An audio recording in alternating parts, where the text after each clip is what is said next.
Rome au temps du coronavirus, un week-end de Pâques sans pèlerins. Pour la ville éternelle, Pâques est généralement la haute saison du tourisme religieux.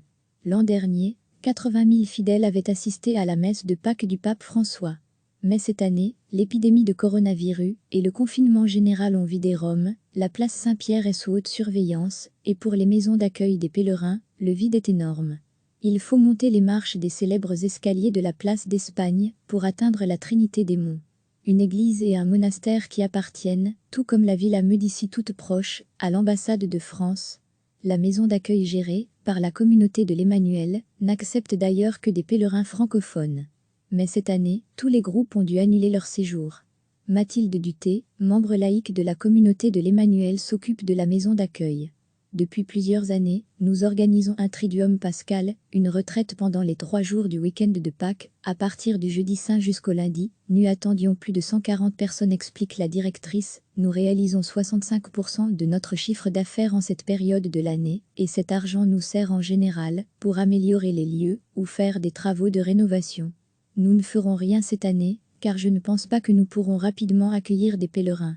De l'autre côté de Rome, il ne reste que 4 religieuses, dans la maison des sœurs salésiennes du Sacré-Cœur. Confinées dans un immeuble qui en temps normaux accueille 60 touristes par jour, les religieux doivent célébrer les messes de la Semaine Sainte sans prêtre. C'est la première fois que le vendredi saint, nous ne pouvons pas participer à la messe de l'adoration de la croix et ne pas nous rendre au chemin de croix du pape, regrette sœur Ivanis, venue du Brésil, car venir à Rome, c'est aussi participer à des moments de spiritualité avec le pape pour les hôtes de notre maison d'accueil. Pour 40 € la nuit, la maison est normalement toujours pleine en cette période. Les revenus du tourisme permettent à l'ordre religieux de financer ses missions en Afrique et au Brésil, mais l'absence des pèlerins provoquera cette année un manque à gagner important. Ce sont des moments difficiles, car non seulement nous-mêmes vivons grâce à cet argent, nous finançons les missions et chaque jour nous avons des gens qui frappent à notre porte pour demander un plat chaud, et malgré tout nous continuons à aider ces personnes, explique sœur Ivanis, mais nous devons croire que la Providence nous aidera, et d'ailleurs beaucoup de groupes, qui ont annulé leur venue, ont déjà postposé leur réservation. Rome regorge de ces lieux mystiques pour touristes, des lieux qui resteront silencieux en ce week-end de Pâques si particulier dans la ville éternelle. Recevez chaque matin l'essentiel de l'actualité. Pour la ville éternelle, Pâques est généralement la haute saison du tourisme religieux. L'an dernier, 80 000 fidèles avaient assisté à la messe de Pâques du pape François.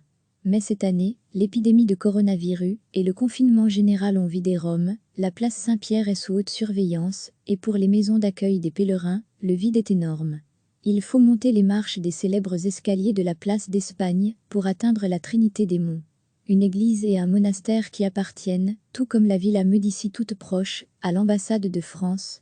La maison d'accueil gérée par la communauté de l'Emmanuel n'accepte d'ailleurs que des pèlerins francophones. Mais cette année, tous les groupes ont dû annuler leur séjour. Mathilde Duthé, membre laïque de la communauté de l'Emmanuel, s'occupe de la maison d'accueil.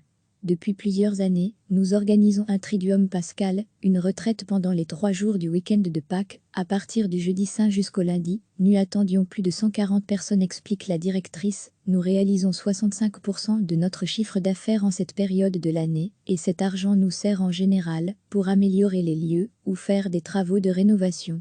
Nous ne ferons rien cette année, car je ne pense pas que nous pourrons rapidement accueillir des pèlerins. De l'autre côté de Rome, il ne reste que 4 religieuses, dans la maison des sœurs salésiennes du Sacré-Cœur. Confinées dans un immeuble qui en temps normaux accueille 60 touristes par jour, les religieux doivent célébrer les messes de la Semaine Sainte sans prêtre. C'est la première fois que le vendredi saint, nous ne pouvons pas participer à la messe de l'adoration de la croix et ne pas nous rendre au chemin de croix du pape, regrette sœur Ivanis, venue du Brésil, car venir à Rome, c'est aussi participer à des moments de spiritualité avec le pape pour les hôtes de notre maison d'accueil. Pour 40 € la nuit, la maison est normalement toujours pleine en cette période. Les revenus du tourisme permettent à l'ordre religieux de financer ses missions en Afrique et au Brésil, mais l'absence des pèlerins provoquera cette année un manque à gagner important. Ce sont des moments difficiles, car non seulement nous-mêmes vivons grâce à cet argent, nous finançons les missions et chaque jour nous avons des gens qui frappent à notre porte pour demander un plat chaud, et malgré tout nous continuons à aider ces personnes, explique sœur Ivanis, mais nous devons croire que la Providence nous aidera, et d'ailleurs beaucoup de groupes, qui ont annulé leur venue, ont déjà postposé leur réservation. Rome regorge de ces lieux mystiques pour touristes, des lieux qui resteront silencieux en ce week-end de Pâques si particulier dans la ville éternelle. Cliquez sur s'abonner pour recevoir les dernières nouvelles.